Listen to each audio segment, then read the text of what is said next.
1, 2, 3, 4, 5. Does that sound any better? Just gonna put this right here. Sure. Somewhere. Because it was muted over there. Is it 1, 2, on? 3, 4, 5. That appears to be on. I don't know where her technical guys went though, because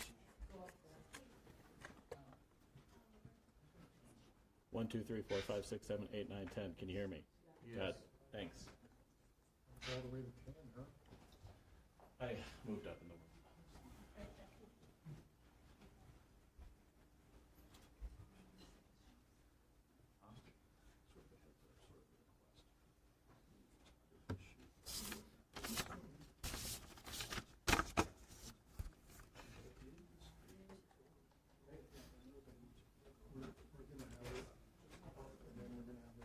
How far out are they, do you know?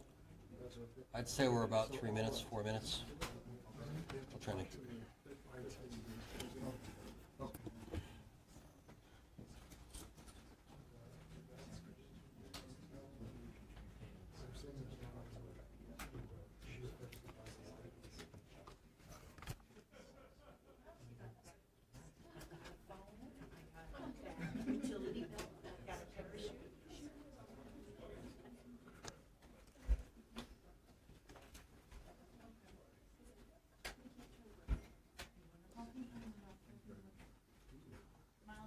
Do you think we're on now? They grabbed the microphone, had him in the room, it took a second, just change it.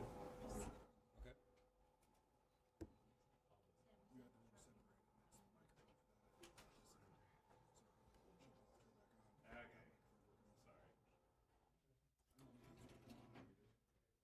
Apologize for the delay. We're just working on a mic issue.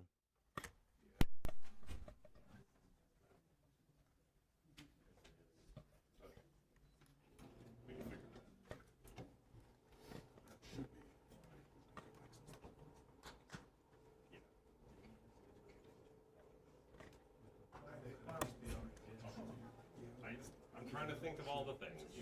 You know me. Okay. Yeah.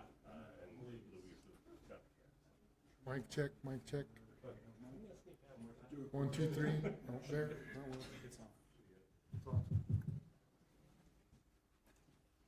Okay, everybody, we're going to get going. Thank you for joining us. I'm Rob Lowe, Communications Director for the Colorado Bureau of Investigation. And again, just to let everybody know, this is also being live streamed on the Pueblo County Sheriff Facebook page. Because this is a rapidly evolving investigation situation, there's going to be a lot of questions we cannot answer, but we're going to do our best. I just want to let everybody know who we have here with us, which is Sam Delp, Division Director for Colorado Department of, he's the Director of Professions and Occupations for the Department of Regulatory Agencies. He'll be speaking first, followed by Armando Sedalte, Director of the Colorado Bureau of Investigation, followed by Pueblo Sheriff David Lucero, standing to my right. And then lastly, District Attorney Kayla Beauvais will be giving some brief remarks as well. Also standing with us is, you may recognize, Pueblo Mayor Heather Graham, Pueblo County Commissioners Miles Lucero and Paula McFeeters, and Pueblo Deputy Police Chief Jim Martin. When we're done with those brief remarks, we'll have time for about 5 or 6 minutes worth of questions, and that'll do it. I'm going to introduce Sam Delp right now from Colorado Department of Regulatory Agencies. Thank you, Sam. Thank you. Good afternoon, everyone. My name is Sam Delp, spelled S-A-M, D as in David, E-L-P as in Paul. I'm the Division Director for the Division of Professions and Occupations at the Colorado Department of Regulatory Agencies. I want to begin by offering my sincere condolences to the loved ones of those affected by the discovery yesterday at Davis Mortuary.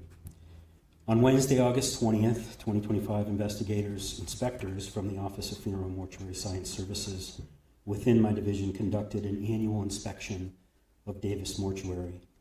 This inspection was conducted per the division's increased inspection authority and new requirement to conduct routine periodic inspections that was passed in House Bill 24-1335 in the last legislative session.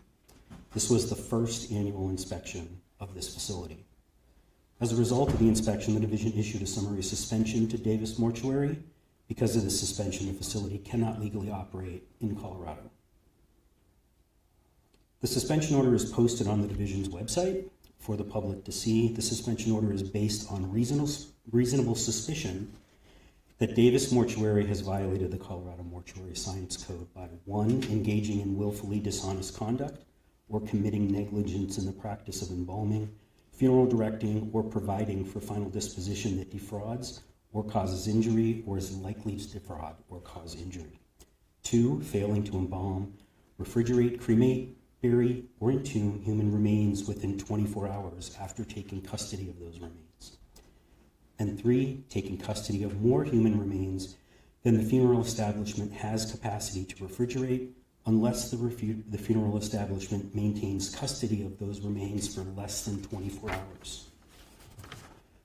After making these discoveries, the division contacted the Pueblo Police Department, Pueblo County Sheriff, and the Colorado Bureau of Investigation, and is fully cooperating with the investigation. We are grateful to all the partners working on this investigation and for their quick response. For clarity, funeral home and crematory businesses are required to be registered in Colorado and are subject to inspection. Individuals working within the funeral industry are not currently required to hold a license. This requirement will begin in January of 2027 per recent legislation.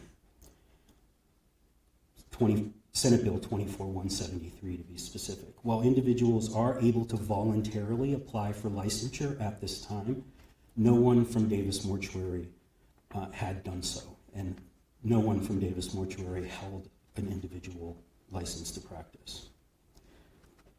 We're grateful for the Colorado General Assembly for passing the increased inspection authority that allowed us to complete this inspection and detect this issue. While this discovery is tragic, it shows that the new legislative effort is working, and we will continue to support the efforts to locate problems within this industry and those others that we regulate.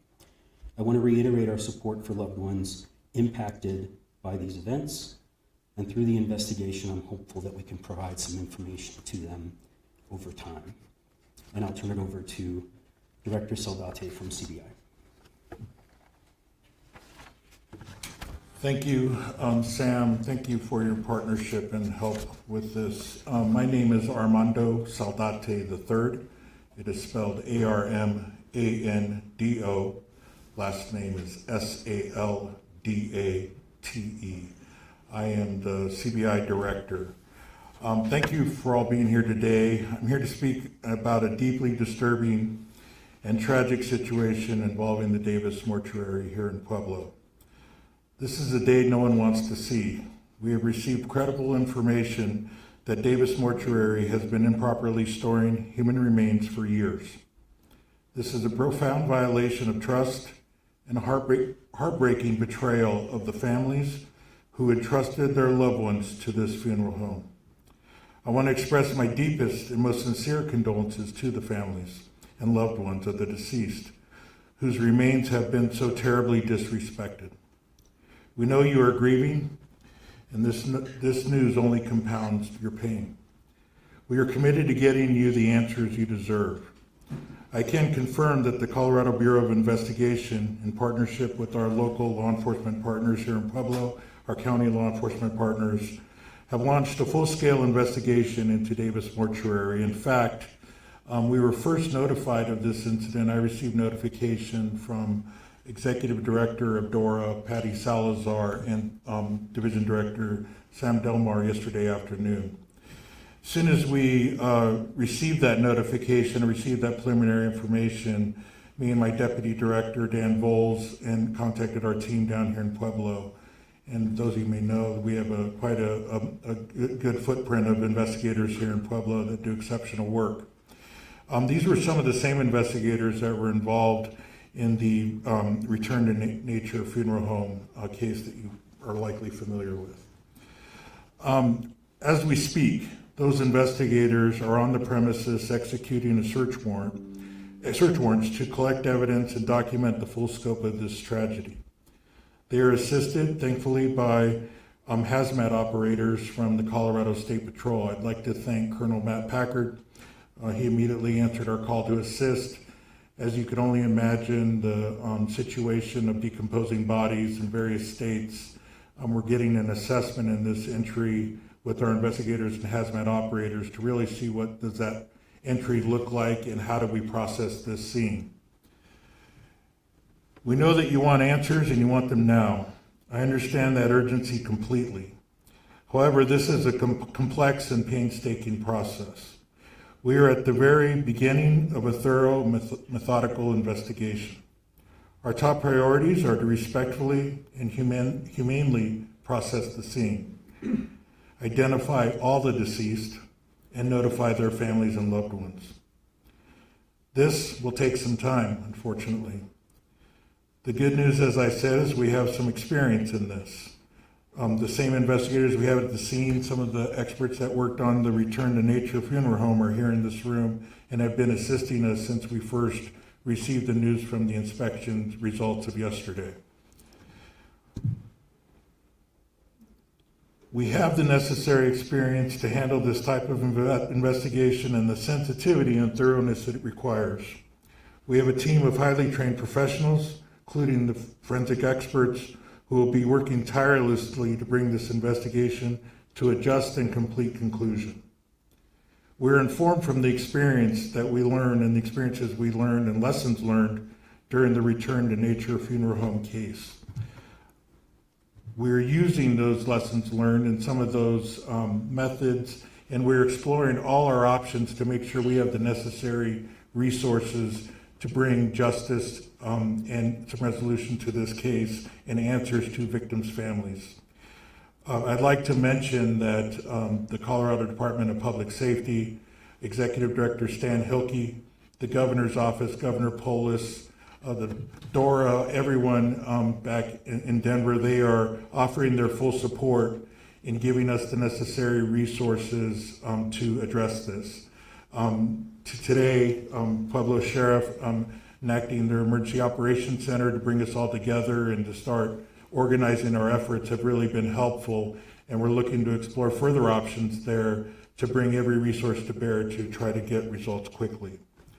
Please know that we'll be working as quickly as we can while ensuring we do not compromise the integrity of the investigation. We'll provide updates as soon as we have information that we can responsibly share. I'd also like to mention the Federal Bureau of Investigation. They helped in the Return to Nature case. They were a significant partner. As we assess the scene, I've spoken to the Special Agent in Charge, Mark Mikulek of the Denver office. They've offered all the resources and have already been meeting with our investigators. In fact, their lead investigator, their special agent that helped in the Return to Nature case, was also at our briefings this morning and throughout the day. I want to share a TIPS phone number and email for anyone who may have information about this case. This is especially for victims and loved ones, and I know you've been calling, and you've been calling to find answers. Hopefully the number that you'll see on the screen behind me, 719-257-3359. Again, 719-257-3359, or alternatively an email, cbitips@state.co.us. Again, cbitips@state.co.us. If you or your loved ones have been utilized this funeral home, if you're wondering about your remains and how that was processed, that would be the number to call. We have victims assistants, victim specialists that are staffing those lines that will be working with our investigators. Please allow for some time. Right now our priority is on the scene, trying to get some answers, trying to start the body identification, but we will be working closely with that, and we've been offered assistance here from Pueblo County officials, the Sheriff's Office, the Police Department, as well as our own Victim Assistance Program at CBI. So I will now pass it on, Rob. Who do we have? Sheriff Lucero. Thank you, Sheriff.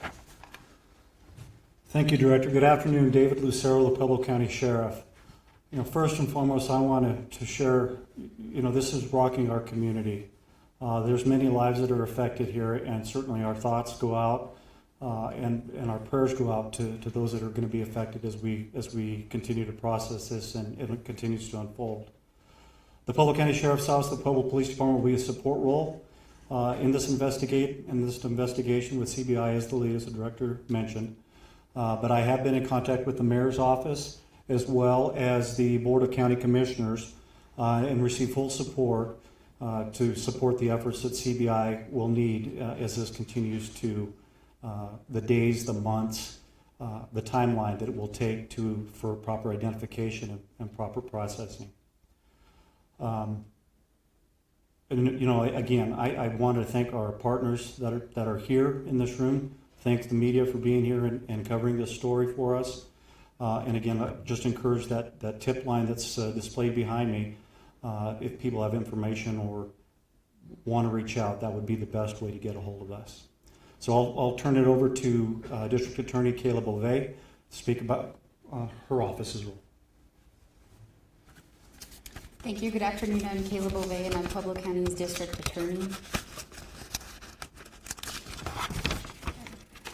I want to take a moment to assure the community that we are taking this matter with the seriousness that it deserves. We understand the importance of the trust within the system and that it is earned through action and accountability. This will undoubtedly be an emotional journey for families affected, and our hearts go out to them. We will work to ensure that they have guidance and are treated with fairness, respect, and dignity throughout this process. This investigation will be conducted collaboratively, thoroughly, and professionally. And as you can see, we have multiple agencies with CBI taking the lead, all working through this investigation. Similar to what they've said, this process will not be rushed. It's going to be long, it's going to be tedious, and it's going to be thorough. So I ask for your patience as we move forward, as difficult as that's going to be. No formal charges have been filed at this time. This is an active investigation that's in its early stages, and charges will be reviewed by my office once the investigation is completed. Until then, we will keep you informed as appropriate while maintaining the integrity of the investigation. Similar to what Mr. Saldate said, there's going to be a lot of things that we can't answer for you because it's an open investigation that we don't want to give out information when it's not proper to. So please utilize that tip line, and we hope to be able to help the victims as quickly as possible. Thank you. Thank you, District Attorney Beauvais. Media, if you want to raise your hands, we've got about 5 minutes for questions, and I'll try and determine who might be best situated. So obviously we have the phone number and the email for victims reaching out. We know from the Dora report that some of these remains were there for the last 15 years.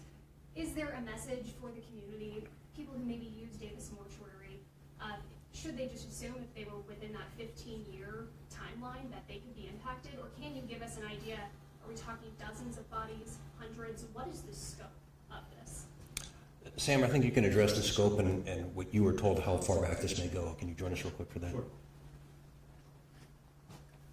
Thank you. So yes, when we made contact with the folks in the funeral home, they made statements that indicated that they believed that the bodies ranged around 20 or so. The investigators did not make entry into the room where the bodies were specifically stored. They were able to see them from the doorway. In order to really assess how many were in the room, they would have had to have started moving them around, which is not what we wanted them to be doing. The statements that were made to our inspectors at the time was that they believed the bodies could be as old as 15 years. So those were based on statements, not on anything that's been investigated at this point. And you had mentioned that this inspection was done as a result of this change in state law. When was the last inspection before this annual inspection? So there was no requirement for inspections prior to last year. The division obtained the authority in statute to do inspections in 2022. But those inspections originally were only based upon complaints received, and this facility has not received any complaints. So the legislation that was passed last year provided my office, me specifically, the authority to conduct routine inspections, and I've established in rule that those inspections will take place at least once per year.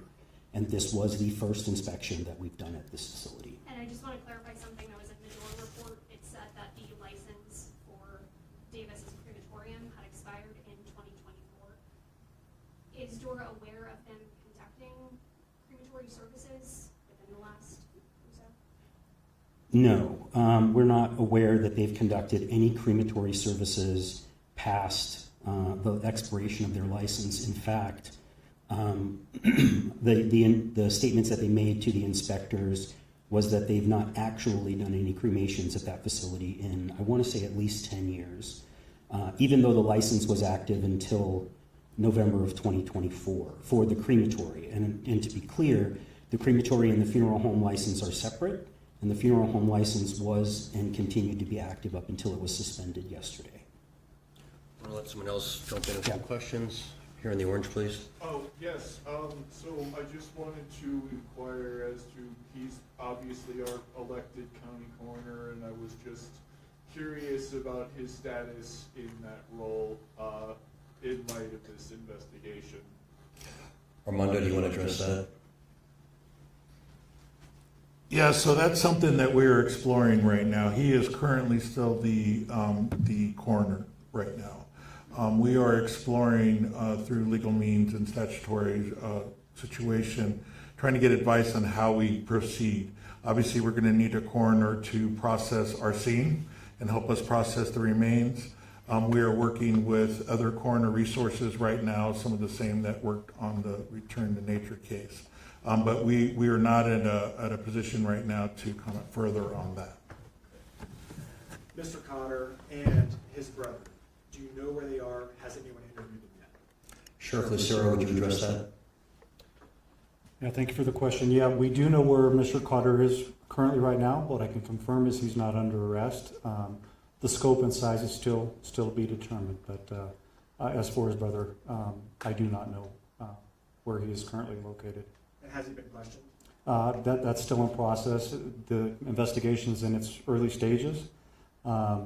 And, as we have an ID team that goes out and processes the scene, investigators from CBI, Pueblo County Sheriff's Office, Pueblo Police Department, will be divvying up some of those responsibilities and assisting where we can to make sure that those interviews are timely.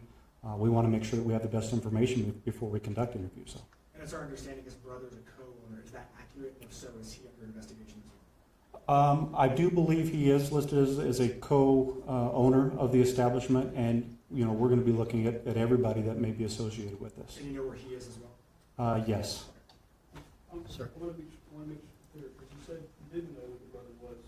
Are you looking for him? Is he outstanding? Is he on the run? Let's be really clear about where the two brothers are and what their status is. And have they been told, don't leave the state, don't leave the country? Yeah, thank you for that, and I will provide clarification because, as I stated, we're still ramping up investigative resources on this. We do know where Mr. Brian Cotter is at this time, and like I stated, he's not under arrest. He's being looked at, as is his brother, for this investigation. As for them being told they can't leave the state or anything like that, that hasn't happened at this point, but we're hoping to get some of these answers very quickly. Are you looking for the brother actively right now? Director, did you want to address that?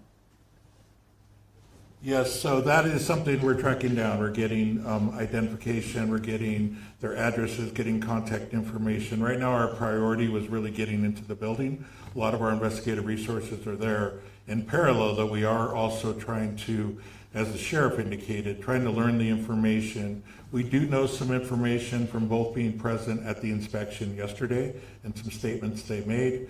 But we will definitely be following up in those interviews, having interviews with them and many others associated with the business.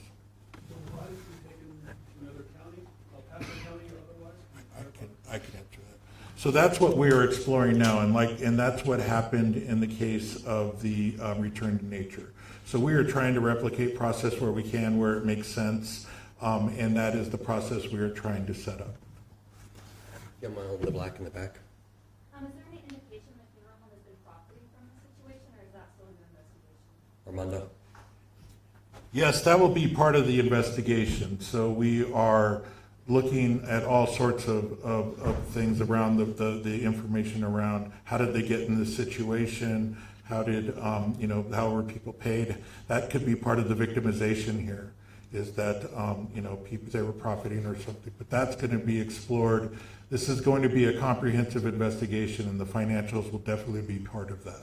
Can we do one more question from the gentleman in the back left? And that room, was it just a regular room or was it temperature controlled? Sam? Thank you for that. The room was just a regular room. There did appear to be a refrigeration unit in the room. We're not sure what the contents of that unit may be or whether or not it was functional. Thank you, everyone. Thank you for coming out. Again, more information as it develops, we'll share as soon as we can.